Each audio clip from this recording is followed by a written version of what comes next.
વાપી નજીક railway track પાસેથી શંકાસ્પદ મૃતદેહનો ભેદ ઉકેલી પોલીસને આરોપીને ઝડપી પાડ્યો છે।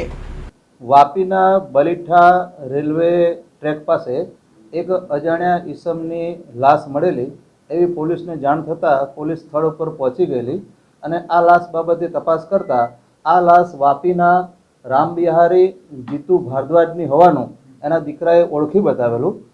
આ લાશ શંકાસ્પદ હાલતમાં મળેલ હોય પોલીસે આ લાશનું પીએમ કરાવતા પીએમ દરમિયાન આ મરણ જનાર છે એને કોઈ ઈજાના કારણે મરણ થયેલા હોવાનું જણાતા એના દીકરાએ આ બાબતે વાપી ટાઉન પોલીસ સ્ટેશનમાં ફરિયાદ આપેલી અને ફરિયાદમાં એણે આ મરણ જનારના મિત્ર રાજેશ ઉર્ફે બબલુ ઉપર શક દર્શાવેલો।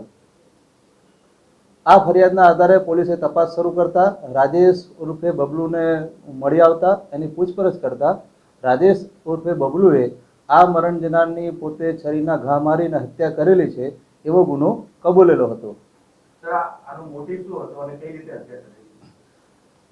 આજે મરણ જનાર છે એ પહેલા સહારા ઇન્ડિયામાં કામ કરતા હતા અને એ વીસી પણ ચલાવતા હતા।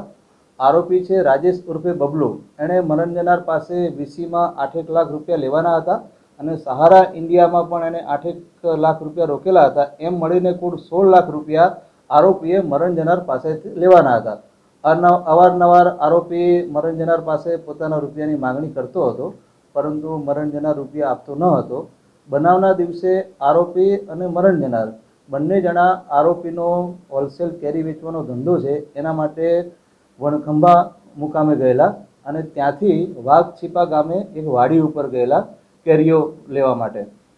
એ દરમિયાન આ મરણ જનાર અને આરોપી વચ્ચે ફરીથી પૈસાની લેતી દેતી બાબતે ઝઘડો થયેલા અને આ વાડી ઉપર કોઈ હાજર ન હોય એનો લાભ લઈ અને આરોપીએ મરણ જનારને છરીથી એનું મોત નિપજાવેલું, છરી મારી એને। ત્યારબાદ આરોપીએ મરણ જનારની લાશ પોતાની બલેનો ગાડીમાં મૂકી દીધેલી અને આ લાશનો કેવી રીતે નિકાલ કરવો, ક્યાં નિકાલ કરવો એવું વિચારતા વિચારતા 3 કલાક જેવી લાશ પોતાની ગાડીમાં લઈ અને અલગ અલગ જગ્યાએ ફરેલો અને છેલ્લે આ જે જગ્યાએથી લાશ મળી આવેલી છે એ બલીઠા રેલવે ટ્રેક પાસે એણે મરણ જનારની લાશ ફેંકી દીધેલી। પોલીસ આરોપી સુધી કઈ રીતે પહોંચી?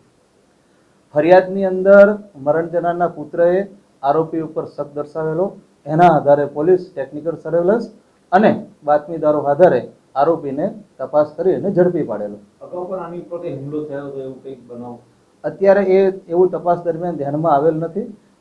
જે પણ મુદ્દાઓ છે તપાસના એ તમામ મુદ્દાઓની પોલીસ તપાસ કરી રહી છે।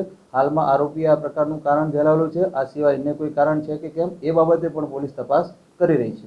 જેને હત્યા કરી છે એ કોઈ ભૂતકાળમાં કોઈ ગુનામાં સંડોવાયેલો છે કે એ વેપારી છે, શાનો વેપાર કરે છે? અત્યારે જે પોલીસ તપાસમાં જાણવા મળ્યું છે એ પ્રમાણે આરોપી છે એ કેળાનો હોલસેલનો વેપાર કરે છે। હાલ કેરીની સિઝન ચાલે છે તો કેરીનો હોલસેલનો વેપાર કરે છે। આરોપી જે છે એ મરણ જનાર સાથે વીસી બાબતે સંકળાયેલો હતો અને સહારા ઇન્ડિયાનું કામ મરણ જનાર કરતો હતો। એમાં પણ આરોપીએ પોતાના 8 લાખ રૂપિયા જેવા રોકાણ કરેલા હતા। એમ મળીને ટોટલ 16 લાખ રૂપિયા આરોપીએ મરણ જનાર પાસેથી લેવાના હતા એવું અત્યારે તપાસમાં જાણવા મળેલ છે અને એના કારણે જ આરોપીએ આ મરણ જનારની હત્યા કરી હોય એવું તપાસ દરમિયાન જણાઈ આવે છે।